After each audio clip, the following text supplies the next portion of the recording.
Well, good evening and welcome, friends, to the New York Society for Ethical Culture and its Advocacy Forum. I'm Dr. Joseph Schuman, leader of the New York Ethical Society. This evening's forum is devoted to a probing examination of the Obama administration after its first year and what we can hope for in the years ahead.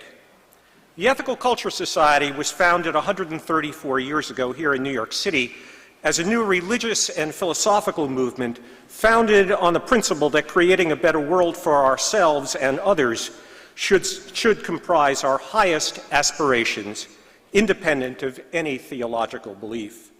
Since its founding and into the current day, ethical culture has put its humanistic ideals into practice through its ongoing work in the fields of social reform, social service, through advocacy, education, and through creating numerous progressive institutions that have taken on lives of their own. This year, ethical culture is celebrating the centennial of the creation of this magisterial meeting house. In the past 100 years, the call for justice has been given voice from this platform by such luminaries as W.E.B. Du Bois, Jane Addams, John Dewey, and Eleanor Roosevelt, and literally thousands of others who have been inspired and who have inspired others with ethical culture's ideals. We are celebrating the centennial of our meeting house through a series of public programs throughout the year.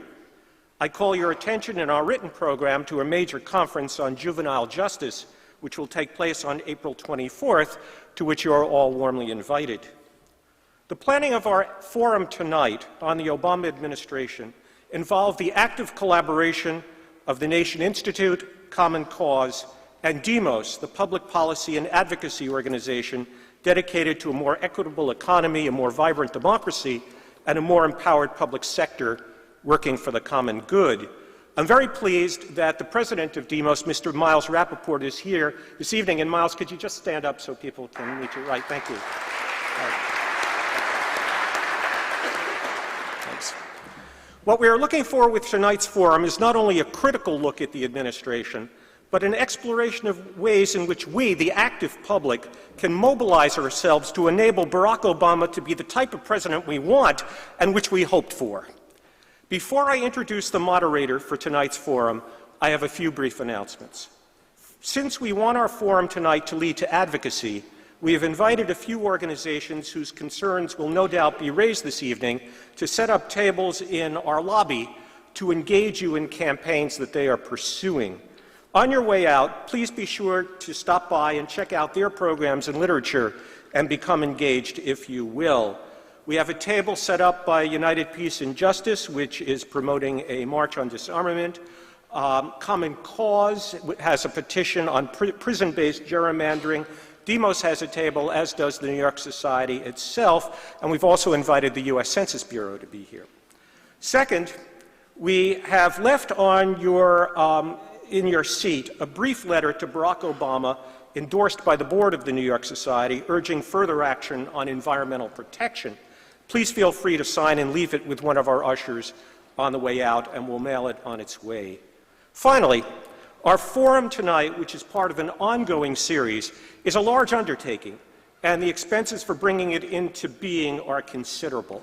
Therefore, we ask you, if you haven't done so already, that you leave us a donation on your way out. Our recommended donation is $10, but of course we'll be very grateful if you can give us more than that, or indeed anything that you can. And so it's now my pleasure to introduce to you our moderator for the evening, who will introduce our guests. He's Mr. Ari Melba. Ari comes with a long list of very impressive credentials and a great deal of experience which is directly germane to our program this evening. Ari Melba is a correspondent for The Nation magazine and columnist for Politico. He appears frequently as a commentator on NBC, CNN, C-SPAN, MSNBC, and Fox News. We don't know what he says on Fox News. He's just been a commentator on Fox News. His views have been cited in the New York Times, the Washington Post, among many other periodicals, and he has lectured at Harvard University, Yale, Columbia, and elsewhere. A graduate of Cornell Law School, Ari Melba has been a legislative aide in the U.S. Senate, a staff member on the John Kerry campaign, and more recently traveled with the Obama campaign on assignment for the Washington Independent. Friends, please join me in extending a very warm welcome to Mr. Ari Melba.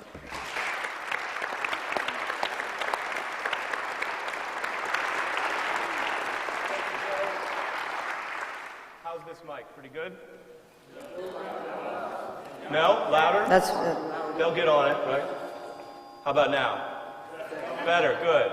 That's what tonight will be like. If parts of the panel are bad, I'll just ask for your feedback. Thank you, Joe and Leslie, who also put this together, and Miles. You can't. I feel like we just did this. How about now? All right, all right. This is louder. I feel like James Cameron now. I feel good. It's very exciting to be here.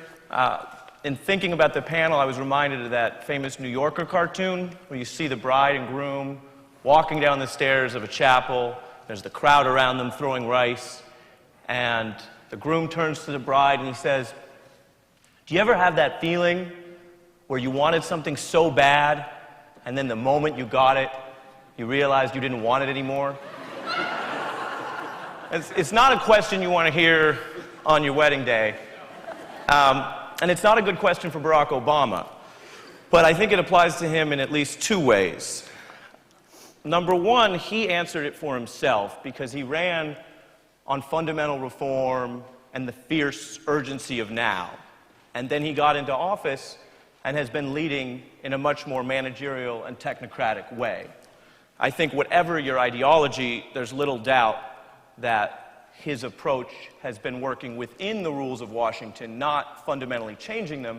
And that's why we have this era, this administration that's always talking about cloture and reconciliation and filibusters, the old rules that continue to bind him and, unfortunately, I think, the rest of us. Fareed Zakaria, the journalist, recently said Obama's more prime minister than president. And I think that captures the way he's answered that question. Meanwhile, if you'll follow me on the wedding day query, a lot of us are starting to answer it as well after tremendous enthusiasm about Barack Obama. I don't need to review that tonight.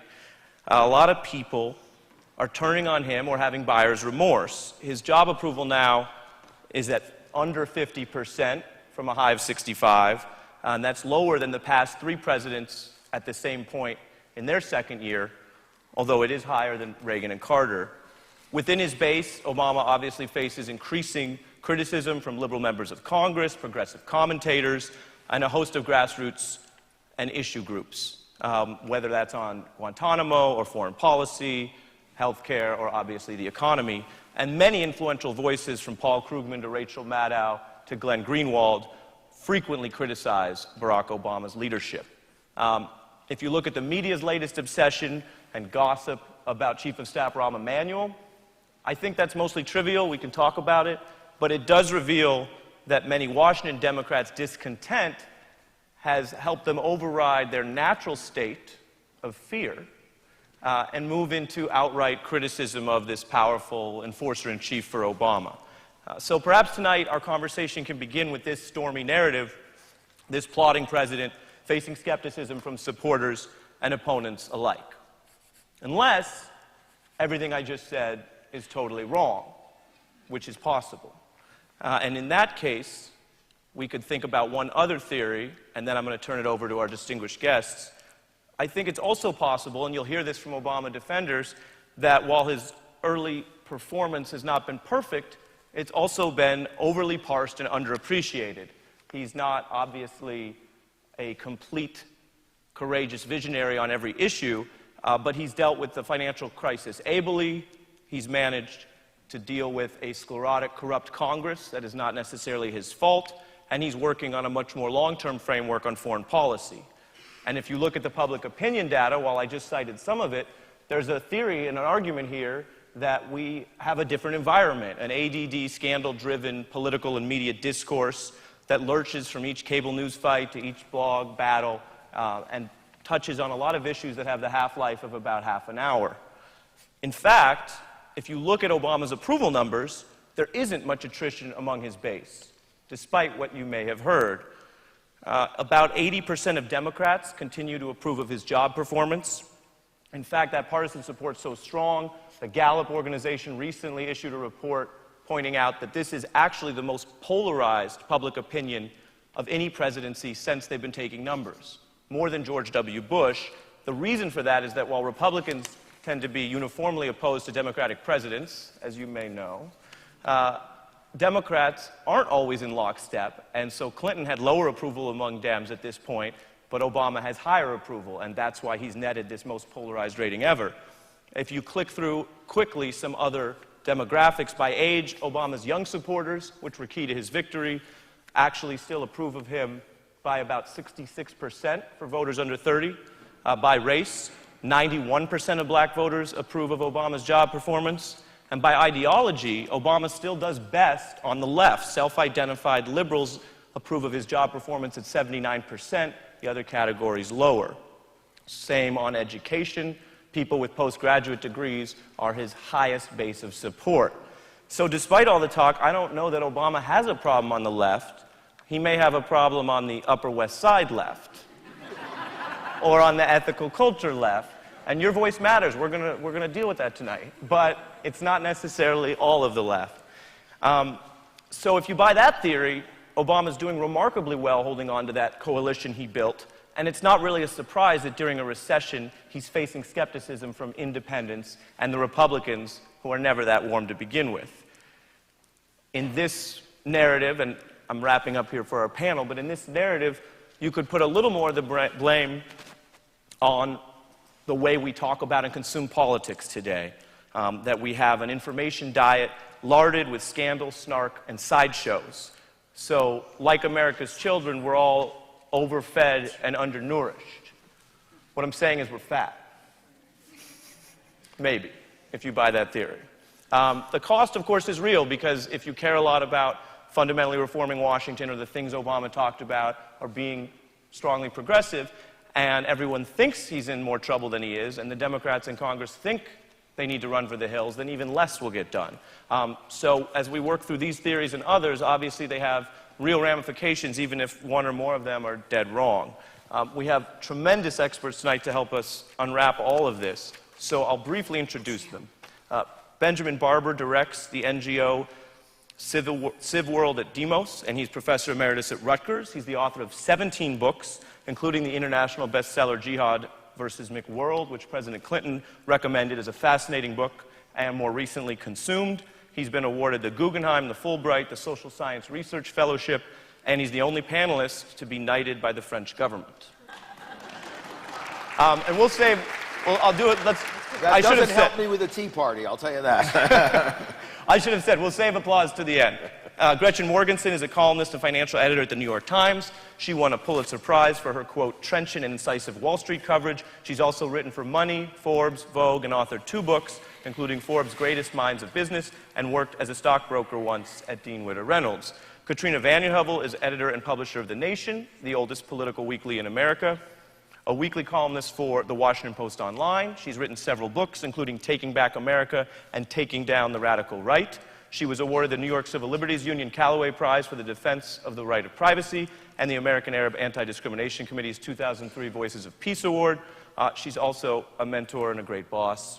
Ben Smith is a reporter for Politico, where he writes one of the most influential blogs around the country. Before joining Politico, Smith created several blogs from scratch about New York politics, including The Politicker and The Daily Politics. He was also a columnist for the New York Daily News. And Vandy Fair recently wrote about him that he built access and relevance sheerly out of his online tenacity. And this article credited his blog for, quote, a focus and relentlessness and unavoidability that, through sheer immediacy and constancy, forces everyone to acknowledge it and to deal with and talk to Smith. During the campaign, there was hardly anyone in a senior position with any of the candidates who wasn't one of Smith's I am buddies. So maybe he'll give out some of those addresses. We can get a little more access that way. I'll turn it over to Ben Barber, who's written a ton about U.S. foreign policy and our place in the world. Is Barack Obama moving our position in the world, and can he create the more diplomatic, peaceful policies that he's talked about while prosecuting these 2 wars? No. But let me circle back to that answer and say a few contextual things that I think we need to understand when we look at particularly foreign policy and Obama's administration. The first thing we all need to remember is that it's still very early, and the presidency is a marathon, not a sprint. So, this isn't something that races over this spring or next fall or even in the congressional elections coming up. So it's very early to make judgments, harsh or generous, of the president at this point. We all need to just wait a little bit. The impatience of the American people here and the political system and commentators really does get in our way. It's also important to remember that the American ship of state is a very large 100,000-ton liner, not a speedboat. And you don't just pull the rudder and turn it around and head off the other way. It's very hard to turn the direction of government and society, particularly when it's a corporate society, in another direction. And again, to expect that this is going to happen overnight, I think is unrealistic. The same, obviously, is true of foreign policy. The second thing to remember is that we live in a country, and this to me is something we always forget, we live in a country designed not to work. By that I mean the constitutional founders distrusted power, distrusted executive power, and distrusted even democratic power. And they did their best to create a system that would not work very well. The vertical separation of powers that we call federalism, the horizontal separation of powers we call the three branches of Congress, the Bill of Rights even, are all constraints that make it very hard for a president to govern. People tend to think the presidency of the United States is the most powerful office in the world. It may be, but that's not to say there is very much power there. So we want to remember that it's a system that doesn't work very well. It doesn't work very well intentionally, because 200 years ago people didn't want it to work well, and now we need it to work well, and as we see, it's very hard to get it to work. So those are all background constraints that we ought to think about when we make a judgment about the president, his administration, and his policies. That's not to excuse them or to say that he's incapable under those circumstances of doing anything effective. It is to understand that. The third contextual thing that is more controversial, but I think we need to understand, is that when you're a law professor or a legislator, you have one view of American policies on issues like Guantanamo or terrorism or war in Afghanistan and Iraq. When you become President of the United States, your first consideration abruptly becomes the national security of the United States. And it's not that we are a national security state, we may or may not be, but the reality is that the protection of the safety and liberty of the American people becomes the president's obligation in a way that no professor, no legislator has to deal with. And that's one reason why I have some sympathy. I don't like the president's policies, and we'll talk about it this evening, on Guantanamo, on redaction, on torture. But I do understand that when he took the oath of office and walked into the White House and began to think about what it would actually mean for the lives of Americans to close Guantanamo, to stop redacting people so they could be tortured somewhere else in the world, what was an easy decision to make as a civil rights lawyer, as a professor, and even as a legislator, became more complicated.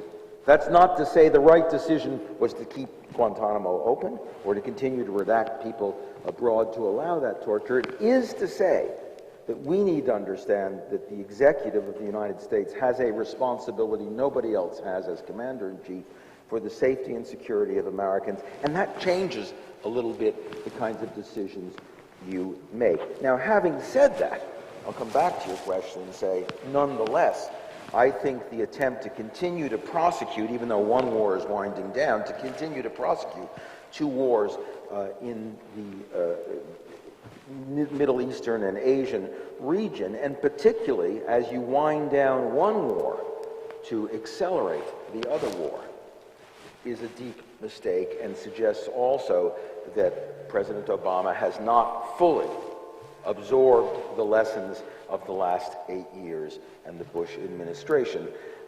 I don't want to say that because Bush administration people applaud some of the president's foreign policies, that means they're wrong.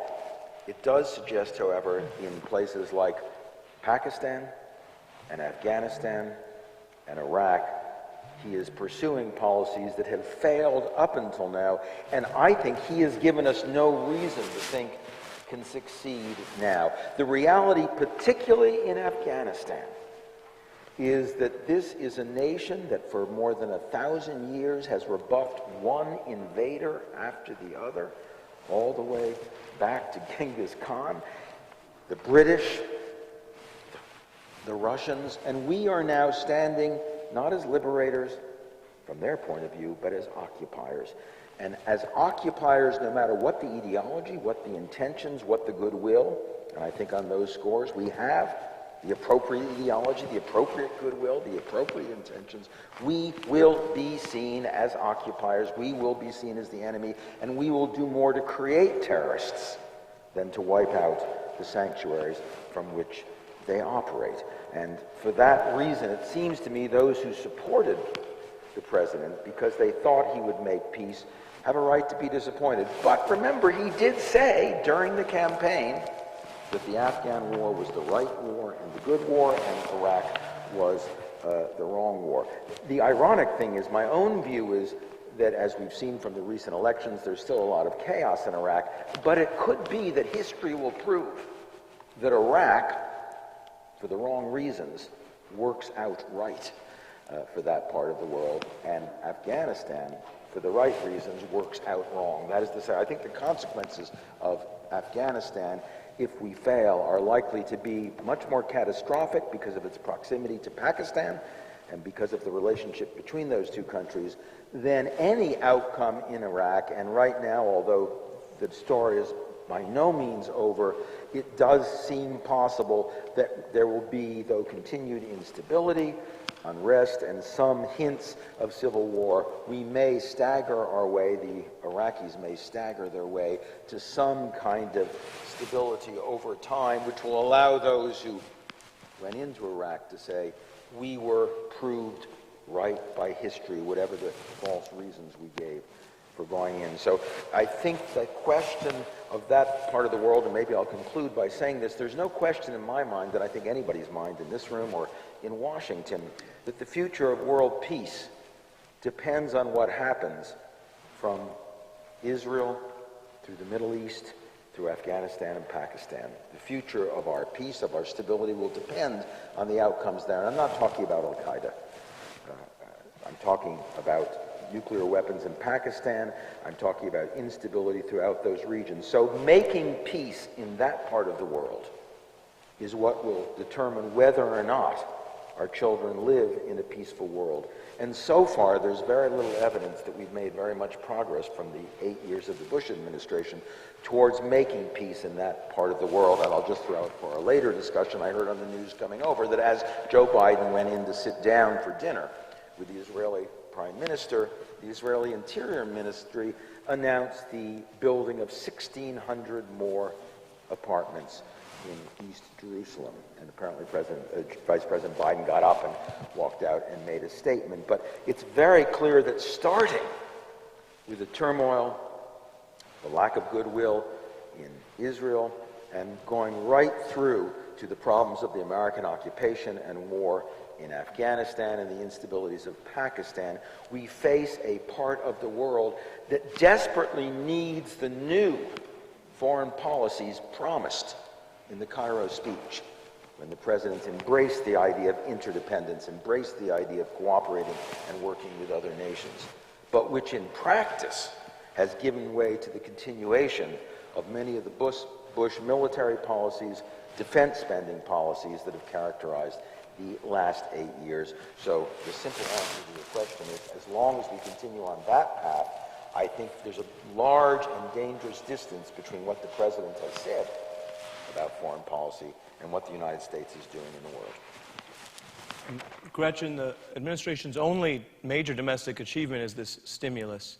How's it working? And in your reporting, both in government and talking to economists, do you think that there's a consensus the administration has found the right mix of balance on stimulus, jobs, and regulatory reform, or no? Well, I think that there's no doubt that the stimulus package There's no doubt that the stimulus package really was required, was absolutely necessary, and without it, many, many more Americans would be in direr straits than they are now. $800 billion seemed like a lot at the time, particularly after having spent the TARP money that the government did and the bailouts of this failed institution and that failed institution in the fall of 2008.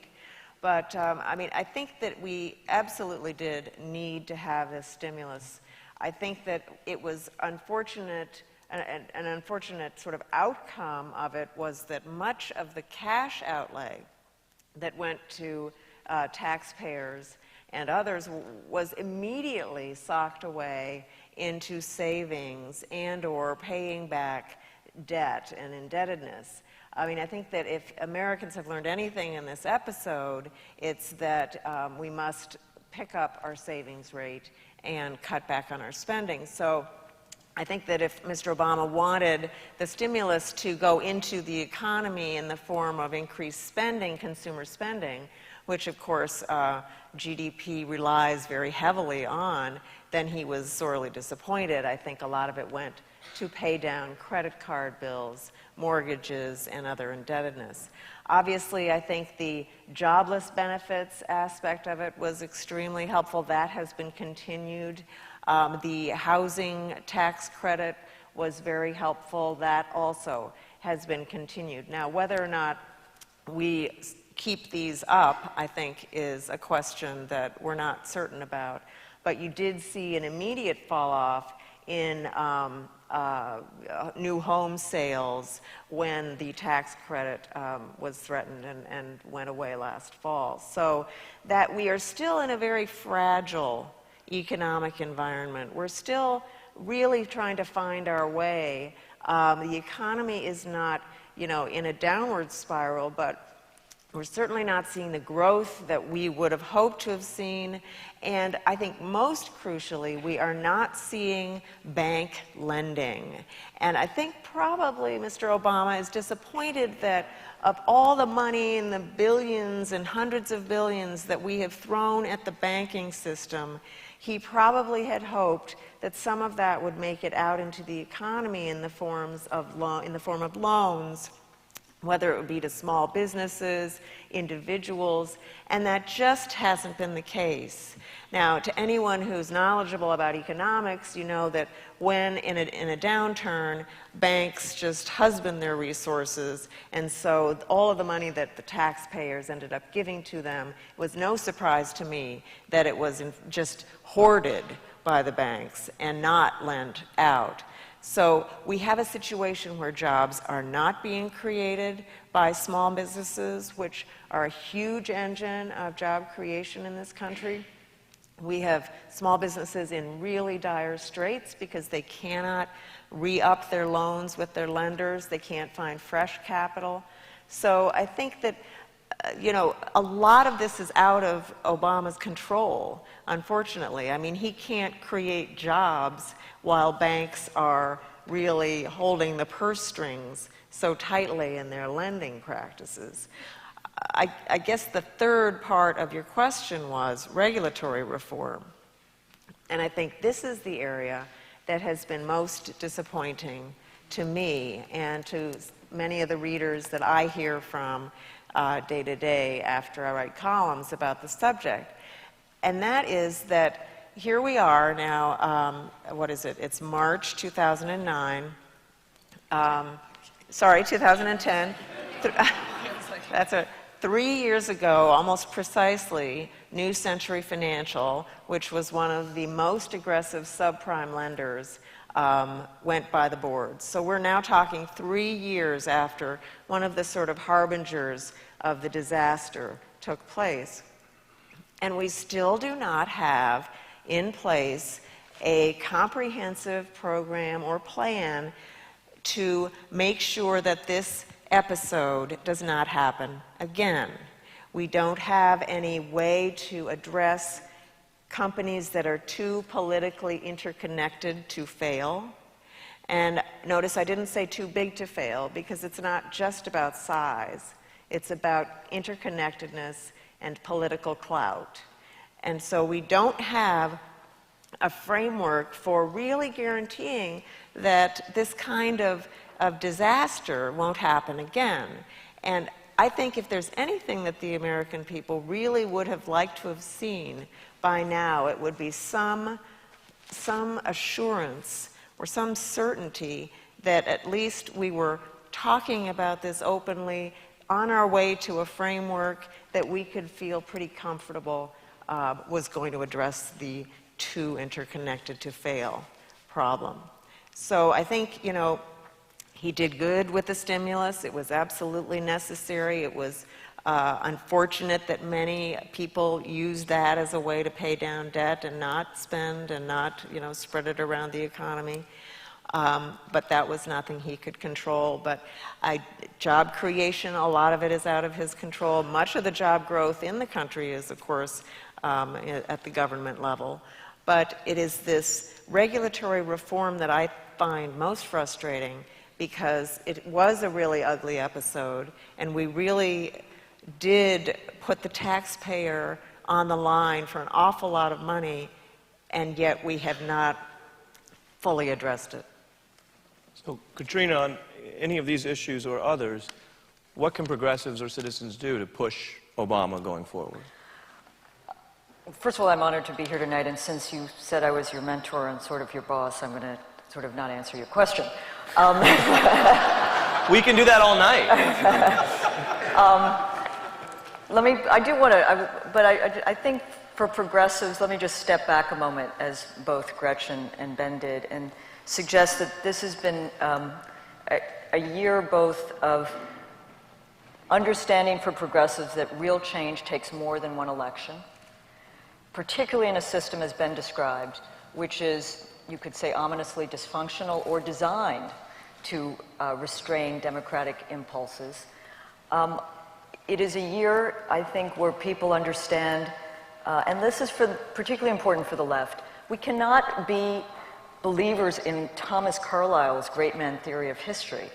That is anti-left in a sense, because for the left, it's very much about the intersection of power, of politics, of change from below. You've heard that before. Of the moment. And we have learned a lot about the flawed democracy we live in, though we knew it before, but we are, some of us, experts now in how we need to do a grassroots campaign to bust open the filibuster, to really get money out of our system, to think hard about lobbying and the well-funded forces that are dominating our legislative process. We knew, but it is so much clearer. I also find Eric Foner, who's a contributor to the magazine, came in last Friday, and I said, you're a lucky man. I mean, you are a historian. And I think for all of us, it is important, and many of you know this, to remember that real change in our society, our country, has come when organized people in movements, and if we don't have a movement now, and I think we got to be honest about that, but in coalitions working together, hold those in power accountable. And during the campaign, Barack Obama talked a lot about change from below. I think he's right, but I'm also a believer, and God, this is going back, the campaign. Remember when Hillary Clinton and Barack Obama got into it about how change came about during the civil rights movement? Was it from below or was it from above, LBJ or Martin Luther King Jr.? It took both. You need allies inside, and I do think for progressives, there are allies inside. I mean, we are looking at a very flawed healthcare bill, whatever emerges, but because of a growing Netroots meets progressive community, progressive change campaign, Netroots, Democracy for America, progressivecongress.org, working with the 82 members of the Progressive Congress in the House, which, by the way, has put forward better bills, still not as bold as we might like, but better because it's not as constrained by the filibuster. You see 35 senators signed on to a letter for the public option. So I think that there is some energy in a system that is corroded. The one thing, and Ari and I have talked a lot about this, one of the great things about the Obama campaign was not necessarily the candidate, though there was so much excitement about the candidate, but it was about the energy unleashed around this country. Ordinary citizens, whether in the much maligned Upper West Side, where I live, Atlanta, you know, all parts of this country, Owensboro, Kentucky, where my husband is from. But Obama came in and you had this unprecedented, organized, energized community, 13 million. You know, I mean, and of course you can't have a White House leading it directly, but there could have been a building on that energy, and instead Barack Obama, this White House, demobilized the base. Not that it's in their power to demobilize, but in this second year I think we need to remobilize. But that was a mistake because the alternative was insider governance, which we have seen the limits of, the very limits of. And, you know, today, Barack Obama, trying to fight for his health care bill after expending so much energy on it, seeing the limits, is now all fired up and ready to go, speaking in ways he hasn't for a long time. And we have to keep pushing that. I do think we need to, you know, I think we need to get real about the limits of our power, but build our political space, build our power, and push around the core issues. This is a year, I also think, where we're going to see a whole range of new tactics. There's a march for immigrant rights, a march for new economy on March 21st in Washington. There was civil disobedience in D.C. today around arresting insurance CEOs. There has to be, I mean, it requires more spirited, more disciplined, more nimble and creative organizing moving forward. I do think we should avoid, and from where I sit, I see many different views. Our Obama at one issue had a range of views about Obama, but I would avoid what I call the betrayal sweepstakes. Of course, there's disappointment, there's demoralization, there's disenchantment, but I suggest we practice a progressive politics defined by realistic hope and our own form of progressive pragmatism. Because I think if we simply denounce, we should take on and challenge and hold accountable, but if we simply denounce Obama and the administration's missteps, one, it's not going to get us very far, and it's going to further our adversaries. And boy, is that a scary group out there. But they, I mean, don't they want our disempowerment? Don't they want us to sit back at a moment when we are engaged in a ferocious fight for the future of this country? Don't get me wrong. I am as disappointed, more disappointed in some ways than Ben Barber about the Obama administration's engagement with this world. I'm particularly on Afghanistan. Yes, he talked about it as the good war, but he also spoke about ending the mindset that took us into Iraq. I am disappointed and worried because the history of our country shows that reform presidencies, and whatever one thinks of President Obama's particular policies, I believe he is a reform president committed to improving people's lives. He needs to get more on the side of the communities which really fought for him and not on the side of Wall Street. But Vietnam and Afghanistan is not Vietnam, but their parallels destroyed a reform president, squandered what we need at home to rebuild and renew our country, which is not to say we go into an isolationist mode, but we find a way to engage with less focus on the military. I think some of this is our work. United for Peace and Justice is in real peril. We need to build a new national security framework in this country, and in some ways without forgiving President Obama, but I think he's a captive of a national security establishment in Washington, which is very powerful, and which is going to take, again, more than one election, and a lot of work to break down. It may take crises, which could go in different directions. And I think if there was another central point in this presidency which has marked it, it was the failure to restructure the banks, and though it's still not set, but the failure to re-regulate. When Paul Volcker is a radical, as Robert Kuttner wrote recently, you know we are in trouble. No, but I mean that there is also support. There is support for, not as Elizabeth Warren, who's so terrific. I think of Brooks Lee Bourne, Gretchen Morgenson, Elizabeth Warren, Sheila Bair. The women should be running the economy and the treasury in this country. But it's not about banks, you know, liberals versus conservatives. There is a banks versus families, and we need a level playing field. It is not about vengeance. It is about regulating markets so that they serve people. And we have built a financial sector, and Gretchen knows far more about this, where the masters of the universe serve themselves, we need to return to a different form of banking. And I think Obama is now trying to move in that direction. But is it too late? I think, and I'll conclude, but I think Ben is right that it is early. Robert Caro, the historian, wrote at the end of our forum on Obama at 1 that it is too early to characterize this presidency. At the same time, the window for bold reform often narrows, particularly in a system which Roosevelt didn't work in, though he had some ugly, he had Father Coughlin, he had others in a media determined to take him down and gut and knife him. But we now have a media environment where it is very hard to push forward a bold reform agenda, and it gets tougher as we head into 2010, where this Congress may change. I just want to conclude, I think it would be ahistorical and wrong to not point to what has been done in the first year. We talked about the stimulus. My understanding is that it is the largest net new investment in anti-poverty programs since the Great Society. Now, why this White House didn't want to lay that out is a matter probably of messaging and politics. And it is also a fact that, you know, in the nation 2 years ago, we're talking about $250 billion stimulus. I think there was who knew how deeply this financial crisis, economic crisis would hurt. And so I think we now face a new national emergency, an emergency of joblessness.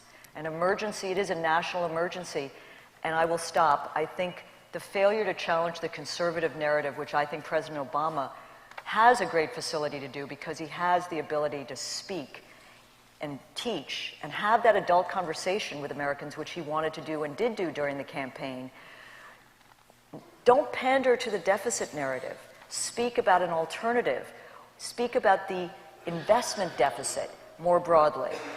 And for us, I think we need to rebuild a broad-based, very robust multiracial coalition, progressive coalition, to hold the president accountable and to be as progressive as he can be. And that is how real change has come about in this country.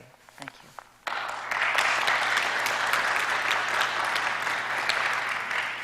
So, Ben, you talk to these folks in the White House and the administration, and they always say they're doing what they can pragmatically, and they have a tough Congress and a fierce opposition, and this is the best they can do. Can you point specifically to policy areas where you have found that to be credible and other areas where you haven't?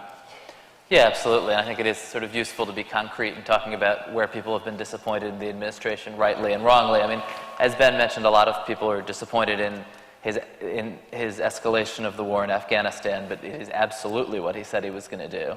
And some people sort of imagined that there was sort of a wink and a nod in there, but there wasn't. And then in other policy areas, the administration has, I think, paid a certain amount of lip service to liberal, progressive causes, but never intended to get into the mix on gun control, on a lot of reproductive rights issues. They kind of see these as divisive battles of the 90s that they want nothing to do with. A lot of labor issues, like the Employee Free Choice Act, is one of those too. I think Obama has said on paper he supported it, but they've never lifted a finger to do anything about it. They've made quite clear they'd like it to go away. And I think they'd like it to go away, and so that they can concentrate on what they see as really big issues. The economic crisis was the one that was sort of forced upon them, and where they spent the bulk of their political capital. And the other three are, and this is all right out of his campaign platform, but I guess they meant it, were healthcare, environment, and education. And they sort of chose to flood the zone in the first year as a matter of legislative strategy, and particularly to push education and, to push the energy policy and healthcare kind of right into the Congress. Got through June with having made a certain amount of progress on healthcare, getting kind of remarkably a very difficult environmental bill through the House, and then have kind of run aground since then. But certainly, I think that they are trying, it's so easy to say that they dealt with the reality they were given rather than kind of creating this change that Obama promised. But ultimately, I mean, the Senate was there, you know. I mean, there was not an obvious way around the rest of American government. And there's not and I don't think that there was an obvious way around, although most of us didn't predict it, you know, what's become like a very broad opposition to this health care bill. It's unpopularity. I mean, I think in August, when there were these first sort of sparks of real kind of loathing for this bill, the initial response of the administration was that it was AstroTurf, that it had been faked up by the corporate sponsors of these various organizations. But, I mean, the polling since then, and I think a lot of people's experience talking to people about this legislation is that it is genuinely unpopular, if not in parts, in whole, that people are genuinely freaked out about spending levels, that the stimulus, which most economists think was necessary and was good policy, is extremely unpopular, is linked to bailouts that people feel were kind of morally wrong. And so, I mean, I think a lot of their problems are not ones that, you know, I mean, it's very easy to second guess. I mean, I think the situation was very hard, the reality was very hard. But on the other hand, I think, I mean, that's an argument that often concludes with the government is broken. And like the day after they seemed to lose health care, government was suddenly broken. But the day before that, the day before Scott Brown was elected, it seemed plausible they'd get this massive domestic bill. And now it seems possible again. So it seems kind of cheap to say the government is broken if, you know, there's a 50-50 chance you're going to get what you want. When you say broken, you mean not responsive or not able to get things done? Well, I mean, this notion that you should blame the structure of American government for Obama's specific failure to get health care through, I mean, is assuming it's not going to get through, which it almost did in January and almost May next month. And so, and if it does, it'll just be one of the largest pieces of domestic legislation that's gotten through, you know, in a generation. And so, is government then not broken, you know, if it passes? So. It's not broken, it's cracked. And it's cracked in a lot of very dangerous places. That's not to say that nothing can be done. And I agree with you, it sometimes seems a little lame to say, gee, we've only got maybe 57 certain votes in the Senate out of 100 and 35 or 40 majority in the Congress, so how do you expect us to get anything done? But here I want to go back to what you said, because I think it's absolutely crucial.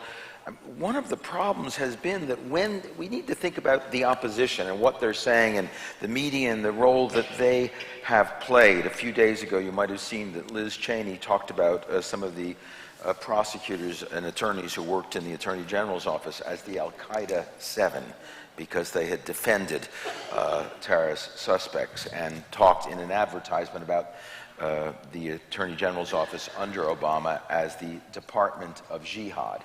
And you've seen Obama portrayed as Hitler and as a Nazi. You've seen people carry guns in open carry states into meetings where congressmen were there. You've seen hooligans shout down Democratic and in some cases Republican congressmen, so that you might have thought you were at a brown shirt meeting in Germany in 1932 or 1933 looking at it. So we have a situation in the country which we also have to be aware of. And when measured by our aspirations and hopes, Obama may come up short, but measured by what is out there and what he has to take on, magnified. These aren't just a few hooligan populists on the far right.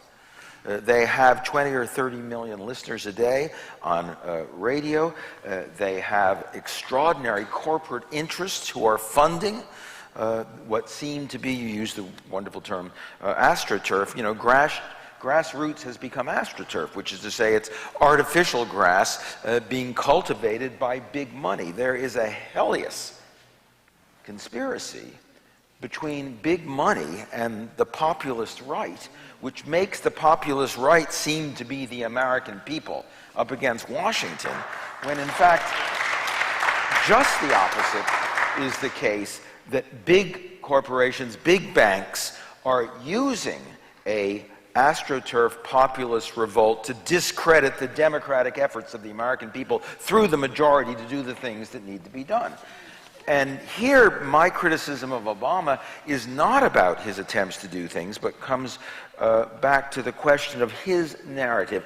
He was elected not just because he was loquacious and eloquent, but because he talked about a kind of vision, although we all asked a little bit, what's the contents of that vision? What is it going to look like when he gets there? But I'm not sure either President Obama or the Democrats or the Clintons or anybody else on the left in America has offered a narrative, a vision that takes on the vision that is there on the other side.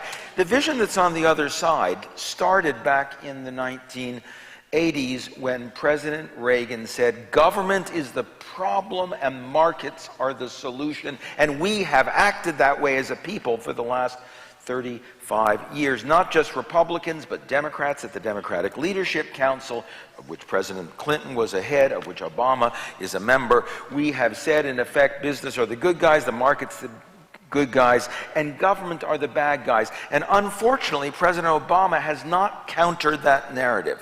When the public option was attacked, he said, don't worry, we'll take public option off the table. But to take the public option off the table is to take the public off the table. And to take the public off the table is to take democracy off the table. And we now have an uneven battle in which a war against big government has become a war against democracy, a war against the American majority. And we do need the leadership of the president to help us create a response to that 35-year-old ideology of privatization and markets, which have dominated the discourse here and made it impossible to get health care, impossible to regulate the financial industry, impossible for the public and the majority to speak its mind and use the frail, but you're right, not wholly broken structures of government to get what the majority clearly has wanted and what the majority clearly still wants. Well, unfortunately, Obama has brought on much of that on his own. I mean, he puts up as Treasury Secretary Timothy Geithner, the former head of the New York Federal Reserve Bank. I mean, he's surrounded himself with many, people who were on the scene of this crime, and that's got to have a huge problem for him as far as distancing himself from the crime. And so what I see an awful lot of is, the banks are actually running the discourse in Washington. The banks are lobbying like crazy down there. The banks are, even after we've bailed them out, even after we saved their bacon, even after they drove the country into the ditch, are now in charge, in control, and are driving the debate on regulatory reform, on whether derivatives will ever be reined in by anyone. I mean, they are front and center in all of these discussions. And so I think that Obama's in a difficult spot because many of the people, his inner circle, from a financial standpoint, were people who were espousing this free market view. Larry Summers was against the derivatives regulation that was attempted in 2000 that could have really gone some ways to reining in and regulating these swaps that have become problematic. Bob Rubin was very involved in the Treasury in the early days, if not still. So I think Obama's walking a very fine line here in that he wants to distance himself from the problem. It certainly wasn't his problem, and yet the solutions are not forthcoming, and the bankers seem to be back in the saddle big time in Washington. And what's striking is that he had the ability, it seems to me, in two of these key areas, to draw upon establishment figures to offer a counter. I'm thinking again of Paul Volcker. You had in the establishment the ability to draw on people who would support a different regulatory framework. You had, in making the decision about Afghanistan, the ambassador in Afghanistan Eikenberry, a former military man, Joe Biden in your own cabinet, speaking about an alternative counterterrorism framework as opposed to a military surge. I guess I disagree a little with Ben. I think that President Obama has wavered in the ability to lay out a narrative. I mean, he will give a speech like the Sermon on the Mount speech at Georgetown, where he begins to lay out a role for government in the economy, and then backs off. Now, does he back off because the financial sector gave more to his candidacy, I believe, than to the Republicans, because there is that power of the well-funded rich lobbies? Or is it the public environment in which there is a conflation, sadly, of the stimulus with the bank bailouts, which has been pulverized into the American media environment and opened the door, along with what seems like a failure to deal with joblessness, to a right-wing populism that does threaten the progressive agenda. I think it will be interesting. I'm interested in all of your views, but in this moment as we head into financial regulatory reform, and maybe it's too complex, maybe the media will fail us in its different gradations, but it is so clear that the Republican Party, and they're obviously conservadams, but in lockstep, opposed to any real reform, whether it's an independent consumer protection agency, which should be just common sense and a starting point, or others. And these are the very people, the Tea Party, though they claim they're anti-establishment, but these are the people who they are working with. This is the fusion. Yet the Tea Party is railing against big business, corporations, big banks. That hypocrisy has to be opened up somewhere. And one thing that I think I take hope in is, though it's very scary, and my father talks to me a lot about Roosevelt's, he will not call it court packing, he calls it court reorganization plan, because we are at a moment when Alito and Obama had the showdown, but very seriously, where we have a court with that Citizens United decision, which is now going to open up the portals to unleashing more corporate money into our system. And if we don't fight back, we are at risk of losing the flawed democracy we have. But, and I'll stop, there is, as I've seen the polling, if you can work with that polling, vast majorities across the political spectrum are very concerned, if not fearful, of the domination of corporate power in our country, society, and economics. And that may be a difficult coalition to build on, but I think it's critical moving forward in this next period to look very hard at what we can do to challenge and fight corporate power. Yeah, I guess I'd just jump in on... I'd like to point out that no one ever claps for Ben Smith. But you're, you know, my mom actually is clapping right now. And his mother's here. I mean, I'd jump in on one thing in particular you said, because there's enormous amount of second guessing the Obama's political tactics and this messaging, whether they work too inside, work too much with Congress. I do think that the one place that you mentioned where they really did, the place where they lost a grip on the story was the stimulus and the bailout. The fact these two things are, and it's, I mean, maybe it was inevitable, but it isn't actually that difficult to explain that they're different. And it is widely believed that they're the same. Republicans routinely, and Democrats routinely say that they oppose the stimulus, meaning that they oppose the bailout and all this stuff everybody hates. And Obama, I think, didn't at the time grasp the importance of explaining the difference between them, and of in some way reflecting the country's anger. Both reflecting the country's anger at the bailout and making it clear that that was a totally bipartisan effort that Sarah Palin supported. And so I think, and I think what you said, and that anger is what kind of shifted to the right to some degree. And you know, maybe it's just that he was president, and so ultimately this was maybe an act of political courage or political necessity that he was going to own the bailout, and because it was on his watch.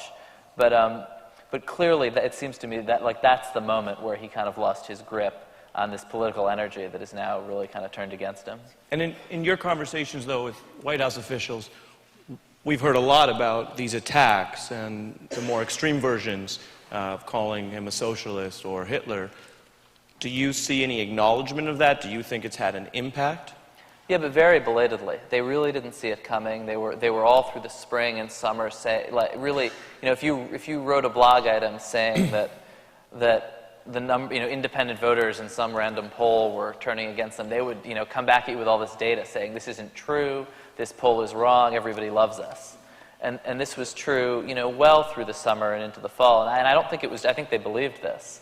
And so I think they were kind of late to realize that they were doing things that turned people off, and also to realize, and I think everybody was late to realize this, that people don't really listen when he talks anymore, and that it's very hard for the president in this media environment for anybody just to sort of, to take the bully pulpit.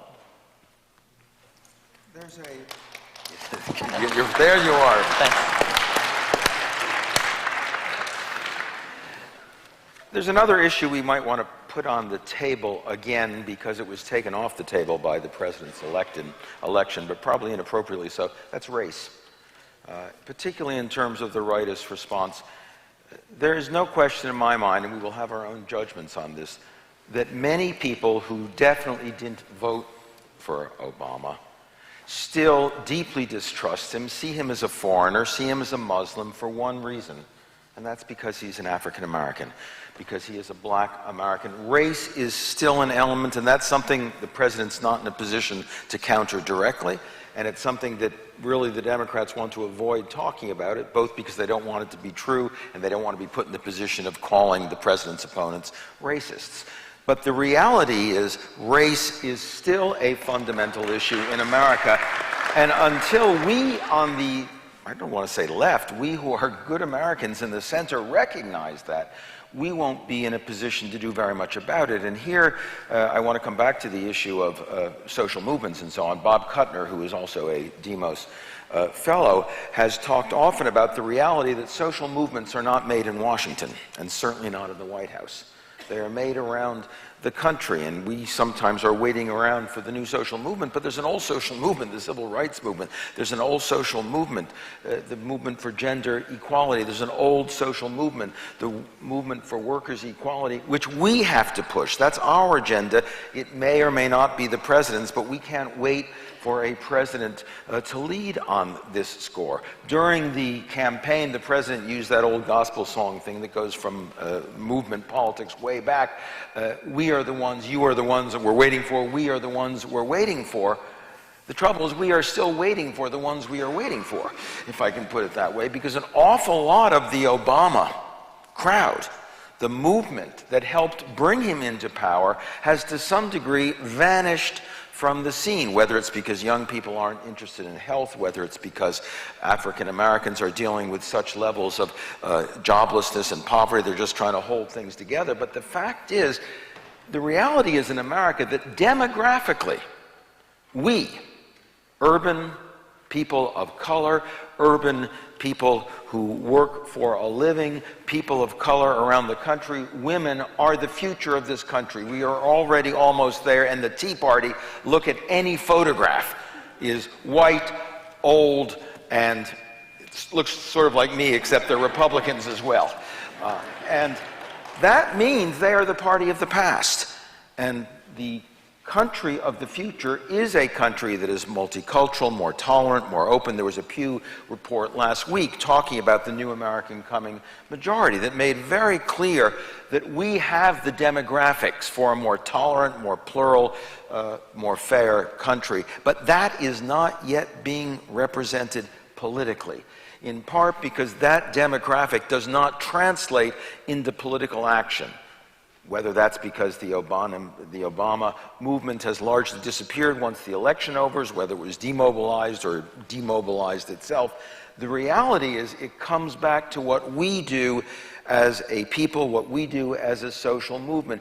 We have the numbers, not just in the broken majority that we have in Congress, but in the nature and character of this country. But unless we are willing to take on the issues of race and gender and inequality and poverty that our demographic should make a natural force, we can't expect any government, let alone President Obama, to make that fight by himself. So I want to get responses to that. We're also going to start to have note cards going around for questions.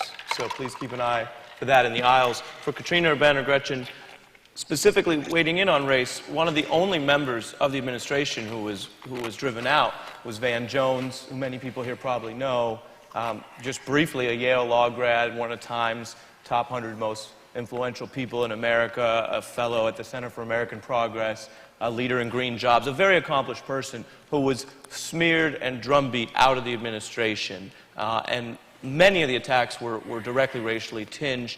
That was something that frustrated progressives and many people in communities of color because they felt that the fight wasn't put up. And Benjamin's suggested politically it's very difficult for this administration. But can you speak to how the administration should or others can step up in those areas?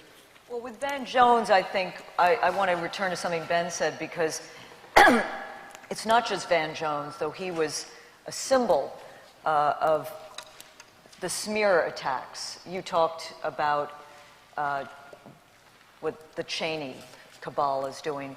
But you know, the takedown, and I've written a little bit about this, the smearing of Acorn is also part of the Van Jones story. And there is a racial component here. Acorn had some problems, but think about how the media, the Congress failed to stand up. And what does Acorn do? It helps people of color, low-income people, deal with those who have preyed on the poorest, the most vulnerable, predatory lending, the payday lending in poor communities. So I think what we saw a right-wing media, abetted by others in the media, fail to stand up against these smear attacks. What Ben speaks to is so real, but we are still waiting for the we. And I think social movements, I think we have to be honest. We don't at the moment have a galvanizing social movement. The Obama campaign became a kind of social movement, but that is not a movement. But in the absence of that, I think there are coalitions to be built. It's not as sexy, but it's critical at this time. And it's also the case that we need to see more reflection of those you speak of, Ben, in the policies of an administration that was elected by virtue of this rising majority. And we are looking at depression statistics when it comes to joblessness among young people, people of color. And we are looking at the need for a bolder response to those. So I think that is what we, I think the demobilized base, I have to say, also comes about. We saw this after Clinton was elected. Less so after Obama. There is more engagement. But when you have a Democratic president in the White House, it is very tough to navigate that balance between holding that president accountable, pushing that president to be bolder, and yet maintaining the support. And particularly at a moment when you see this vicious right wing with its racism and with its anti-government stance. So it's a very complicated moment, but I do think the second year of the Obama administration will be clarifying, because I do think so many have held their fire, so to speak, out of fear of undermining President Obama. And I think what is clear is he needs more from below as a countervailing force to what Gretchen spoke of, particularly in the financial area. One last point. We haven't talked about the healthcare fight that much. It seemed to me there was a good coalition, a progressive coalition, that didn't really exist in the financial reform fight, that we don't have the political power there yet as we did. And it will, and I support, however flawed, I support passage of this healthcare bill, because I do think it's an expansion of access to 30 million. I think it must be fought to build on, as so much social legislation in our history has been passed, and then the fight to build on it goes on. But if it's defeated politically, morally, socially, economically, I think it will be a very tough period on so many other fronts. For example, the labor fights energy fights. Well, Ben, maybe you can take what Katrina's saying and guide us briefly through where healthcare went and how that might apply to financial reform, because as most people here know, the mainline progressive groups in Washington on the healthcare fight went to the Tuesday morning meetings with the White House that some of the bloggers call the veal pen, because everyone just sits around and gets told what to do. The groups that were once considered insurgent, like MoveOn.org, and their large email list, which still holds some sway in certain districts, went along with that strategy. Healthcare for America Now, which spent tens of millions of dollars, went along with that strategy, and we all know the failures of that strategy. And then there was this fissure that Katrina's mentioning, the Progressive Campaign Change Committee, which is actually run by Adam Green, who used to work at MoveOn and broke with them over strategy to some degree, was much more aggressive in the public option, is shut out of those White House messaging meetings, and for its budget has obviously had, at least per capita, I think you'd agree, a fairly large influence. But it's all happened very late. Can you share with us your take on that and whether any of those fissures might increase and have application to what Gretchen's talking about, which is the financial reform bill that was stalled in the Senate after the House, or an independent consumer board that wouldn't, as Paul Krugman has argued, would not live at the Fed but would live independently? Can you walk us through any of that? Absolutely. I do want to quickly circle back to race, which is so complicated and interesting in this administration. One thing is, while there is real racism driving the notion that he's a foreigner, he's also personally pretty well liked. Like, more people like him who oppose him than liked Bill Clinton, think he's a good guy, you know. So it's sort of a complicated picture. And on the other side of that equation is the fact that race buys him a lot of space on the left. People talk about the left, the anti-war movement. These are, you know, groups that are very largely African American, where he has a lot of support, and where the organized left it's harder for the organized left to turn against him when a huge part of the organized left is very, very loyal to him.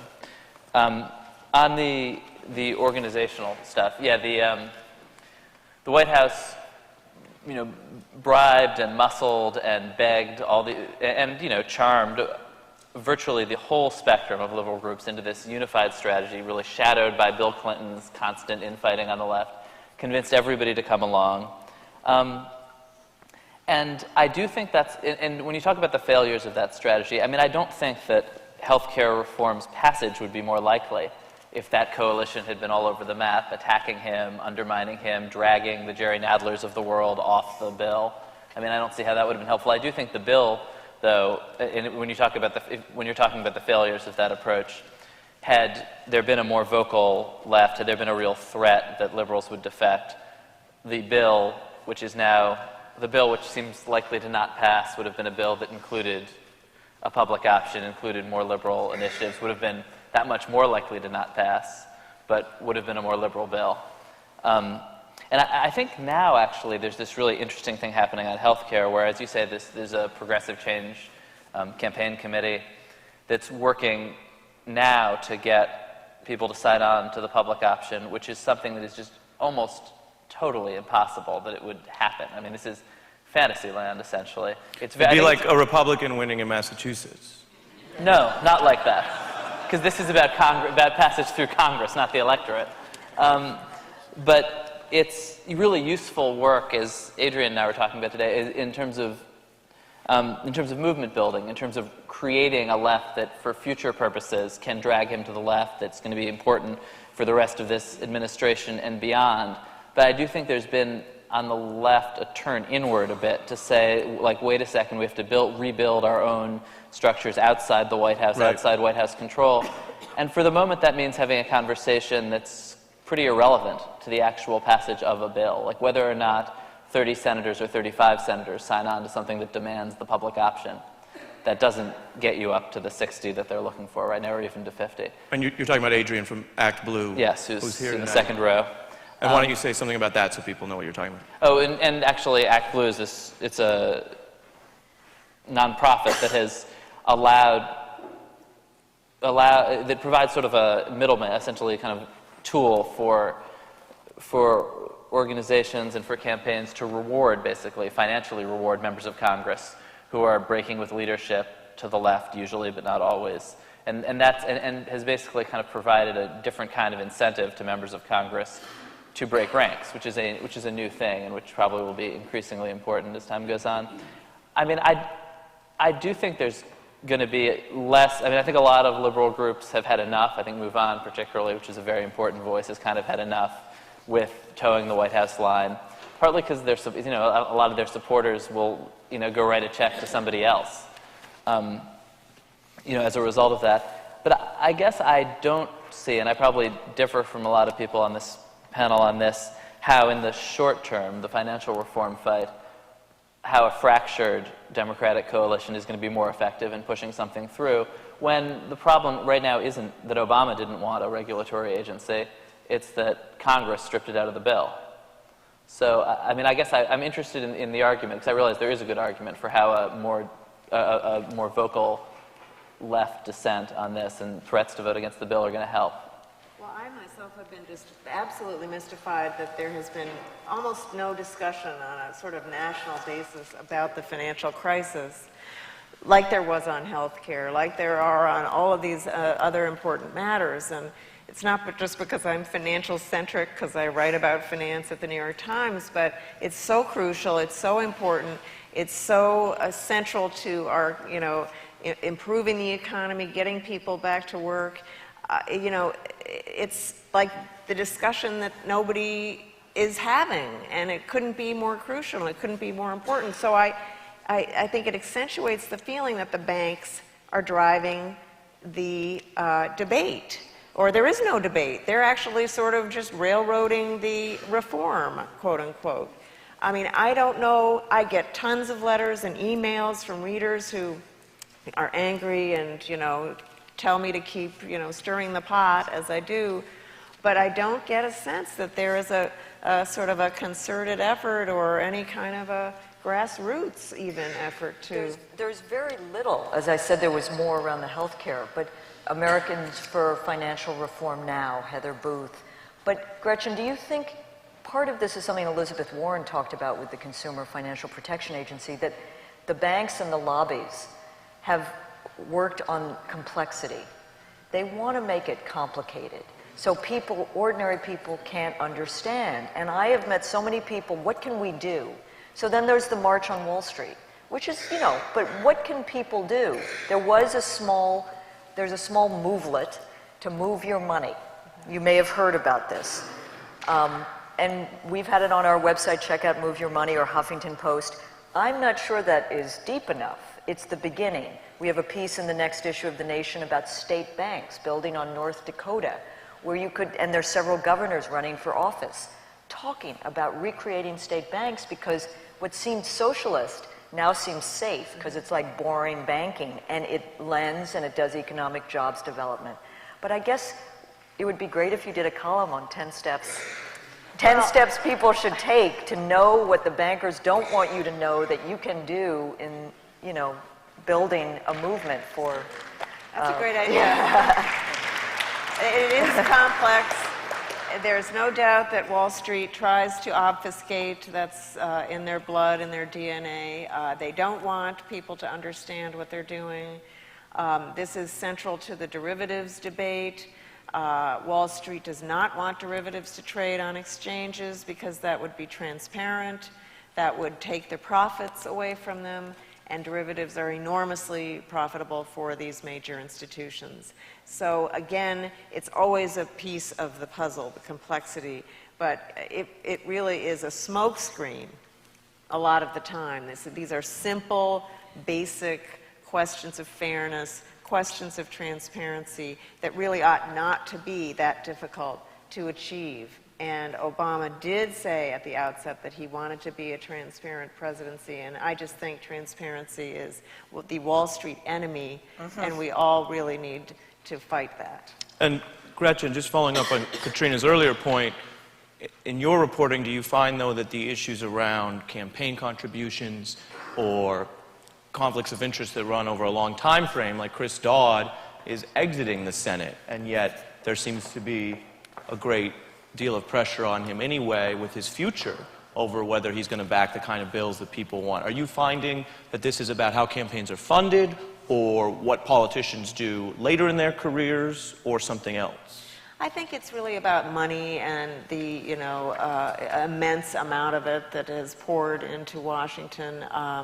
And, you know, a lot of it was because these banks knew that they were, you know, going to take a lot of heat and were under pressure because of all of the bad activities that they had been countenancing all those years, and they just started throwing money at the problem. And boy, you know, talk about people who don't have, you know, I'm one of the great people who, I mean, I have a wonderful platform, but if you don't have a lobbyist working on your behalf in Washington, you are voiceless. One of the things that transparency does is to show what goes on, like with poison ivy under the ground. You see that the roots are connected, and what a narrative does, and this is why the missing narrative is to me such an issue, a narrative shows the connections between things that we don't necessarily connect. I mean, complexity tends to create a murky picture in their banks and their international banks and their derivatives and secondary and tertiary markets and derivatives and their toxic assets, and we kind of get lost in all of that. And what a clear narrative does is explain how those things are connected. And the Reagan narrative and the neoliberal narrative has been so powerful because it had a very simple explanation. What it said is whenever you see bureaucracy, whenever you see inefficiency, whenever you see people being hurt, whenever you see things not being done, that's government.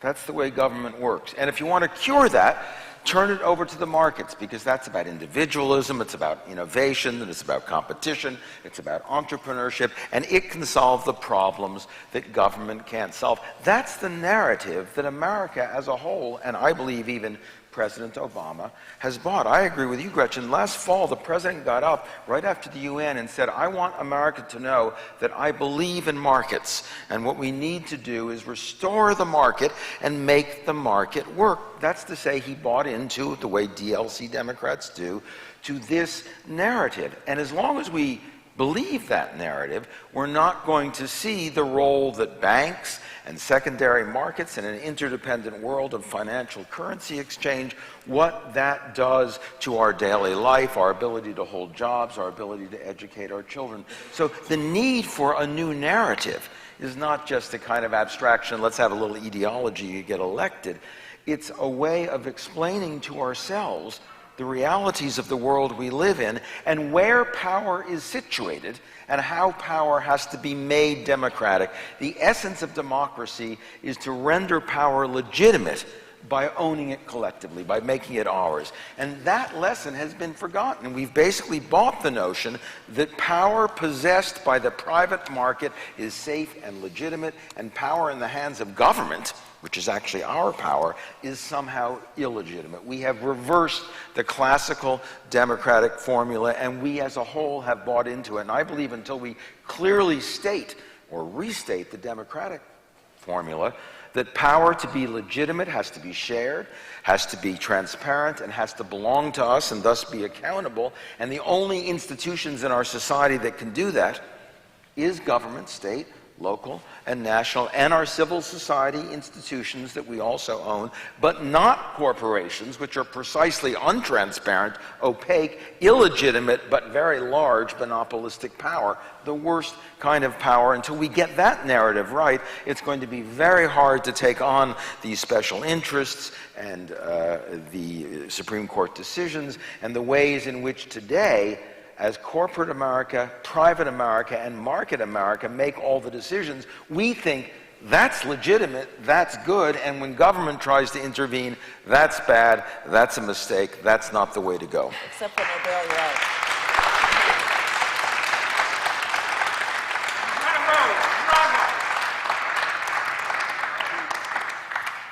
Benjamin, you're talking about owning power collectively. We have a question here about something else we own collectively. Can you talk about the national debt? Should it be something to worry about now or later? Well, that sounds like a finance question, doesn't it? You know, I think that we are still, as I said at the outset, in a very fragile economy. I would not be so concerned about the national debt at the moment. I mean, we are piling on great numbers of future bills that our children and our children's children will have to pay.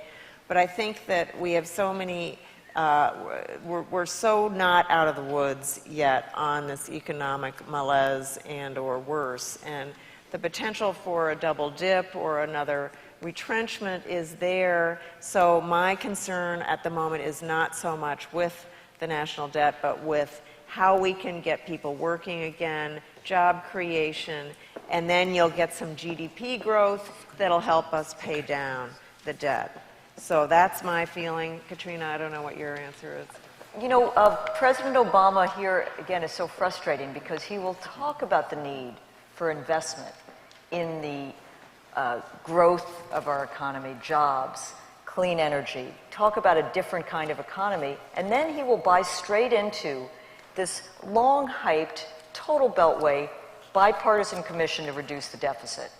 And to me, that is code word for let's assault, and I don't like the word entitlement because I think that is also, but it's an assault on Social Security and Medicare.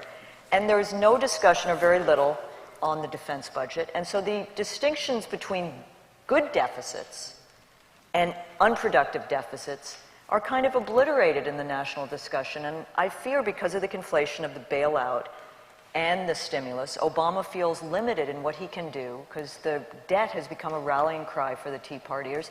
But there is education we can do, and the GDP, you know far more about this, but I mean, GDP to debt ratio has been much higher in this country.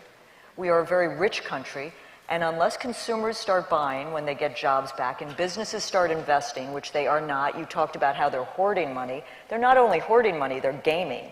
They're doing proprietary trading with all the money we've given them. Government is the last resort. And I think that is not a very sexy part of the narrative, but it is part of the narrative. And that's what I mean by not sticking to the message, because in this fractured media environment, one message one day, stepping on your message the next, confuses rather than clarifies for millions of people. I have a question that challenges the entire premise of this evening, which I think is always good, but actually could give food for thought for how people relate in their activism. It says, President Obama is the most micromanaged president of the prior 43. How does this extreme critique help his cause, help our cause? I think constructive support might be more effective. What are your thoughts? And I think that could apply to some of your roles as commentators and people with influence and access, but also within the progressive community, people who are making noise versus supporting him. I mean, I guess I disagree with that. I think he had an enormous amount of support and goodwill, particularly on the left, really all through this year. And I mean, and what we were just talking about, you know, the so-called veal pen, I think, you know, there was a real infrastructure of dissent that kind of shut itself down. And there was a lot of day-to-day chatter, that's true, but actually I think he had a really strong coalition behind him in a way that I don't think that was the problem. I don't think we paid enough attention, perhaps, to something like the stimulus and where it went. There was a lot of coverage of the corruption of the stimulus, and I think one problem that we face, and this is again where the healthcare piece with all its flaws comes in, is the more you talk about the dysfunctions of government, the more you're also feeding the right-wing view of government. There is responsible government and there is corporate government, and to some extent the government has been captured by corporate interests.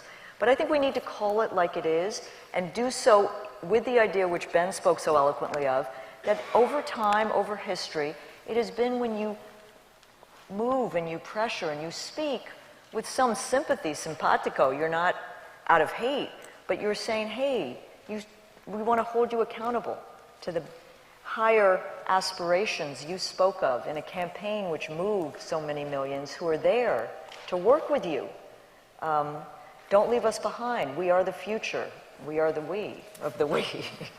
In the limited time I'm going to do two together here, is education tied to unemployment? Does vocational education, which could be quicker to get, would that be the best way to bring down unemployment? And the current job crisis relates to lost jobs that will never come back. Will there be enough new jobs to make up the difference, or will we have to simply recalibrate what an acceptable job market or unemployment rate is? Well, I would hate to think that we have to recalibrate acceptable unemployment to anywhere near where we are today, because I think the real unemployment rate is far, far higher than what the government is telling us.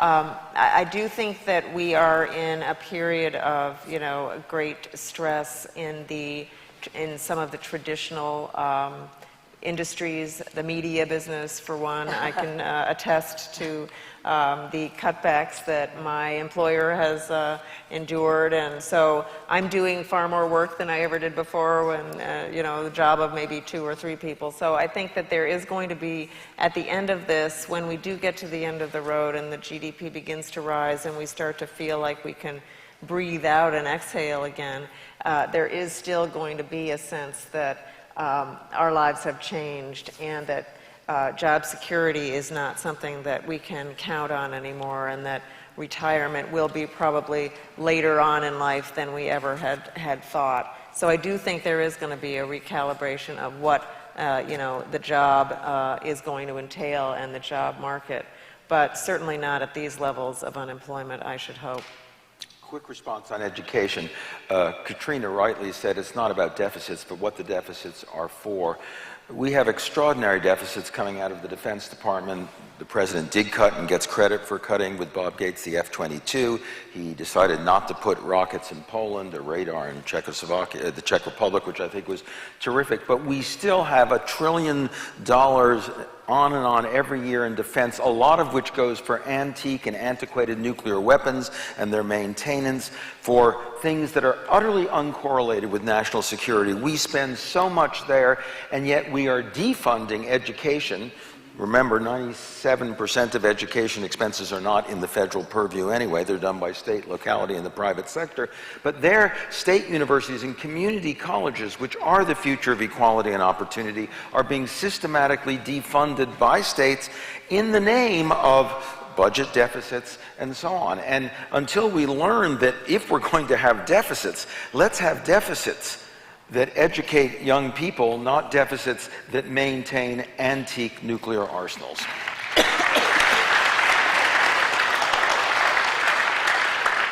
But people here have probably followed the student protests in the last week, and I think you're going to see more of those. And I think spontaneously a social movement with some real self-interest could arise, because we haven't talked about the crisis of the states where so much education goes on. But in the absence of real pumping money into the states, education is going to take a hit. And I think the student protest movement, allied to some larger demands, will be critical. Well, that feeds to a good... Things that they got no credit for. I mean, speaking of things in the stimulus they got zero credit for, they kept a lot of teachers employed. That's right. I mean, that was a large, probably the single largest chunk of it. So some skepticism back to that point. There's a question here. So should we have given our stimulus money, assuming we got any, to United for Peace and Justice and other social movements? My point is, you seem to be hoping the social movements will save us from the Tea Party and the corporate brown shirt mobs, but where will the social movements get any money to do that? The nonprofit sector is practically bankrupt. I think social movements begin with passion and organizing and ideas, and foundations, particularly on the liberal side of the aisle, have not been known for really, you know, the right wing has been better at fueling and funding social movements of its kind. I think there needs to be, and we were talking earlier about Act Blue, not to elide your question, but I think there needs to be an alternative mechanism of fundraising in the way the Obama administration did so brilliantly with the small donor contributions, though they busted open the presidential public funding system. But we need to build alternative financing, citizens, small contributions to support these movements which we give our blood and sweat and tears to, but also support with contributions. And I wouldn't give up completely on some of the newer foundations coming into the field, which are perhaps more nimble, more progressive than some of the older line liberal foundations. Social movements depend on social capital more than they depend on financial capital. Back in the 50s and 60s, when the buses were going, the SNCC buses were going to the south, nobody said, oh, who's paying for it? I guess we can't have civil liberties because nobody will pay for the buses to go down. I mean, that's not where the issue is. The issue does, as Katrina says, come from the energy and passion. And what is lacking now, God knows we could use more funding, those of us who work in these things, but funding and the absence of funding is not the issue. Social movements have never failed because of an absence of funding. They often fail because of an absence of political zeal, because of ardor, and because of commitment by people who care about the issues. we're going to move to just our final thoughts here. I do want to end with two questions that reflect several more about the media. So obviously that's something that is also on people's minds beyond the economy and the public policy issues themselves. One says, how can responsible media make its voice heard in the current chaotic overload of opinion, commentary, and what purports to be fact-based news? Another says, several of you talked about corporate control of the media. This has caused, among other things, a failure to cover progressive demonstrations and dumb down our news generally. What strategy do you think could be effective to challenge this critical obstacle to reaching and building support for more progressive influence? Since all of you have some media expertise, maybe you can speak to that and also share with us any final thoughts you might have tonight. I guess I would say that in a way, the best news on the left at the moment is how strong this kind of new liberal media infrastructure is. That places like Talking Points Memo and Huffington Post are, kind of creating this new brand of journalism that's actually like, where it's taking some of the elements of the good elements of traditional American journalism, which is to say, kind of a level of fairness and insistence on facts and shoe leather, and and adding an ideological spin up to that. But these are people who I feel like I'm competing with every day because they're breaking news and doing really good work. And the Nation and other kind of like older line liberal media outlets are just way, way ahead of their conservative counterparts right now in terms of figuring out how to operate in that environment. It was really, people really kind of came of age in opposition to Bush, and I assume the right will catch up at some point. But I think that that's been the most successful element, right? Of the new liberal infrastructure. So yeah, I think actually that's a place. Clicking on the advertisers of these new liberal media outlets is probably the best way to support that. And I guess I'll leave it there.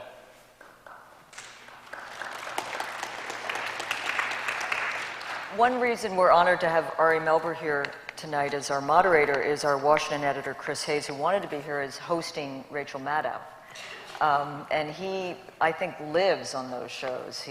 Countdown and Maddow. And I think that has been an interesting part of the fracturing of the media and the opinion piece of the media that many of the nation's voices, Melissa Harris Lacewell, who's a columnist for The Nation and blogs for The Nation.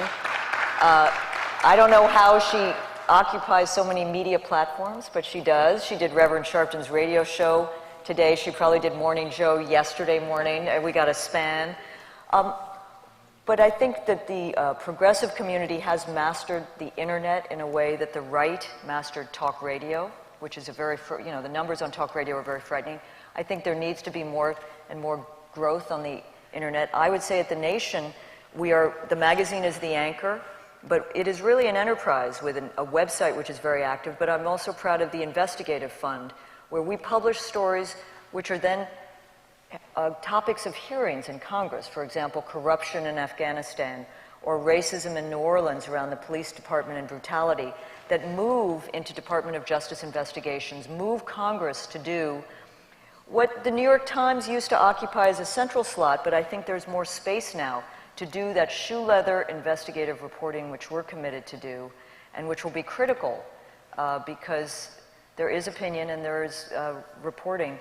And finally, I think it's the movement building, which places like The Nation, which helped with many others, found the ACLU, was also there helping, and I've talked to Ben Jealous, the new head of the NAACP, founding these organizations. We need to build on the organizations we have and work closely with movements to get their word out while we stay true to the accountability, see it, watchdog journalism. Well, it's absolutely true. Working at the New York Times over the last couple of years, I've been at the paper for almost 12 years, so I've really seen sort of the changes that have really rocked the mainstream media and the newspaper business. And what I find, I guess, most disheartening is that where I used to have many competitors that I would worry that they were going to scoop me on a particularly tough critical story that I was deep into, I find myself really almost alone on that beat, at least from what I used to feel were my competitors at the Wall Street Journal, the Washington Post to some degree, you know, the mainstream newspapers. And that's unfortunate because while it makes my job easier because I don't have the competition that I used to, it's always nice to have a little bit of company on a story, because when you push back on these extremely powerful companies, they take no prisoners. And, you know, my bosses support me 100% of the time, and I'm here to attest to that, but it's tough being out there all by yourself. So buy a subscription to the New York Times and support them.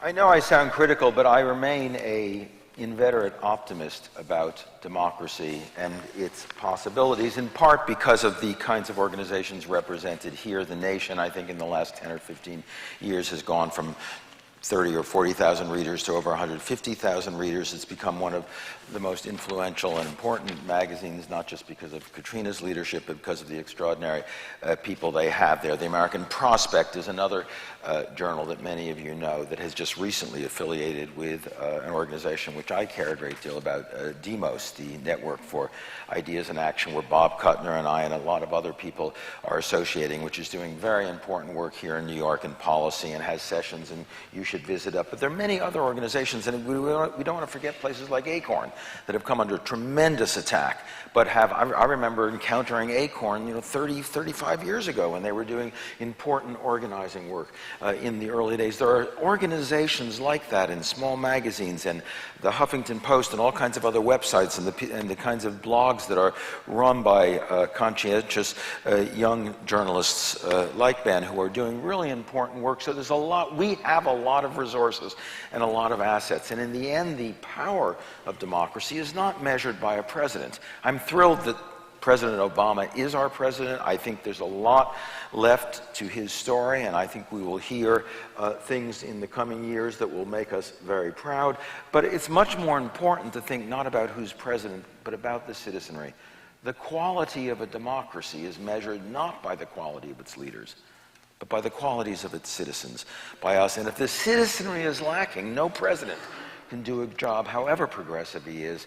And if citizens are together and working and creating social movements and associations and a strong civil society, then even weaker presidents will find a way to get the job done. So I think we ought to leave this meeting. We came here to think about and criticize and ask questions about our president. He is the president of all the American people. But as we leave, we perhaps should ask questions about ourselves, what we can do, what our organizations and associations can do, how we can make a difference, whether we're disappointed in or proud of the president, what we as citizens can do. And if we do that, I think we can all take hope in the reality that American democracy will, as it has over the last 225 years, persist and still be the last best hope for Americans and perhaps even people around the world.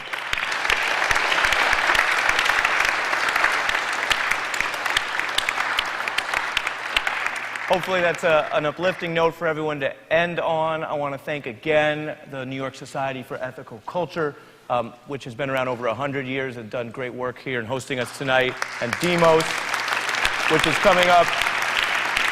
Demos is coming up on a 10-year anniversary this May, and you can go to demos.org to recommend a video of these proceedings to your friends, and also thank you to the Nation Institute, and of course to our panelists. Thank you everyone for coming.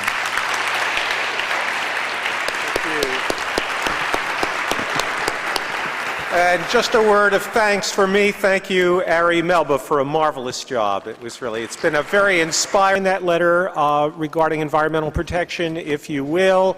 We have some tables outside, as noticed, with petitions to sign, ways to become active. And please don't forget a donation. We've got a lot of programs coming up. We need your support. Feel free to sign up for email updates. And take the newsletter. which will give you a good background on a couple of the things we're most active on this year. Hi. There's a postcard on the prison-based gerrymandering issue, which hopefully, and a handout on that to give you some background on what we're trying to do.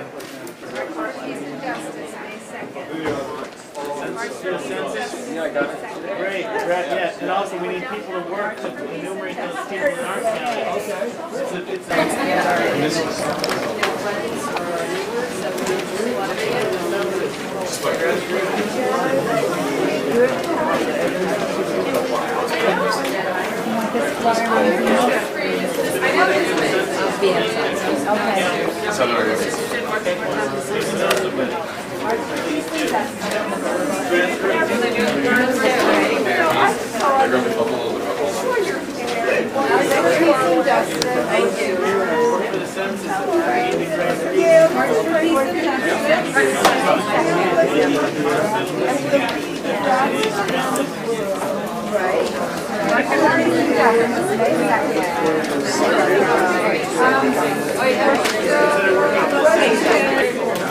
No, I'm getting what I want. You go for it. You go for it. Please consider helping your community to count your community. Whether you need the work or not, it's a fun thing to do. Yes. If you're not available, if you know friends or neighbors that are available. Thank you. Yes, if you're not available, please ask your friends and neighbors. That must be the issue right here.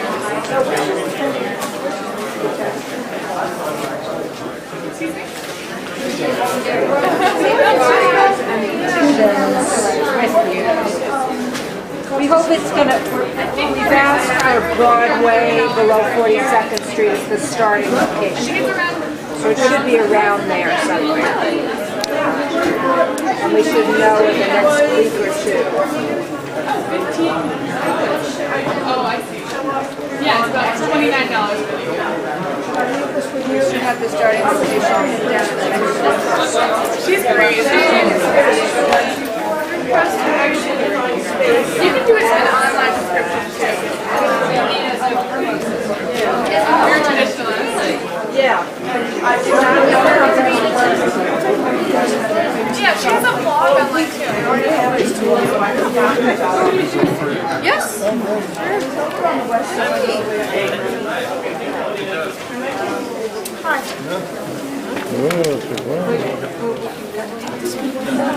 Report, we Feel free to sign up for email updates.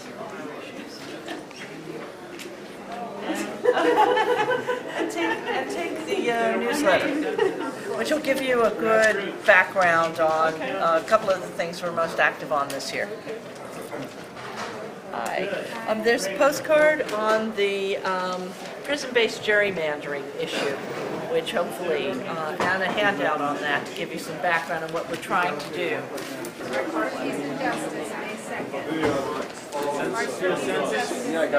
Great, yeah, and also we need people to work to enumerate those people in our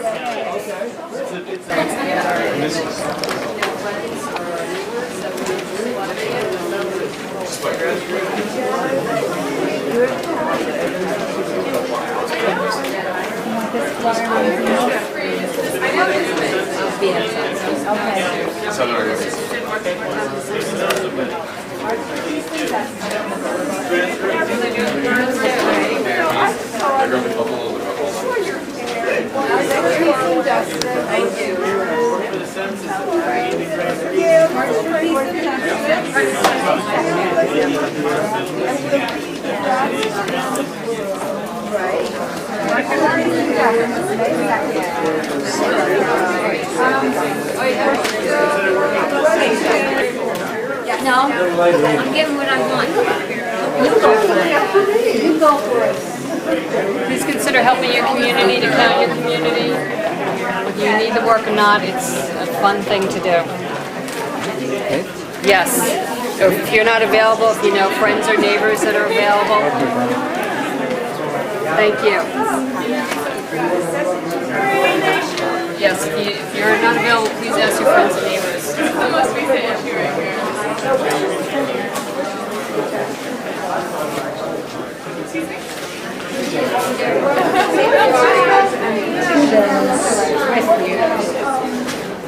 know if it's gonna, we've asked for Broadway below 42nd Street as the starting location.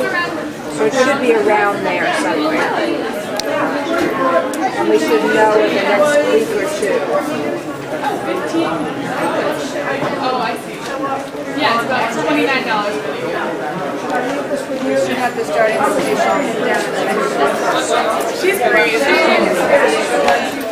You can do it as an online subscription too.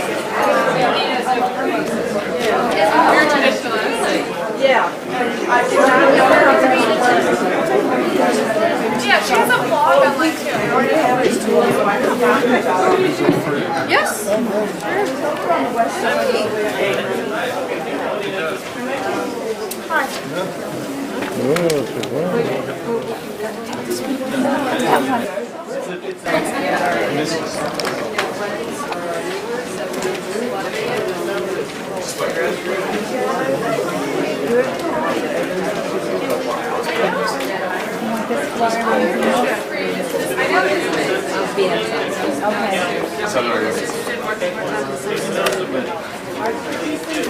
Okay.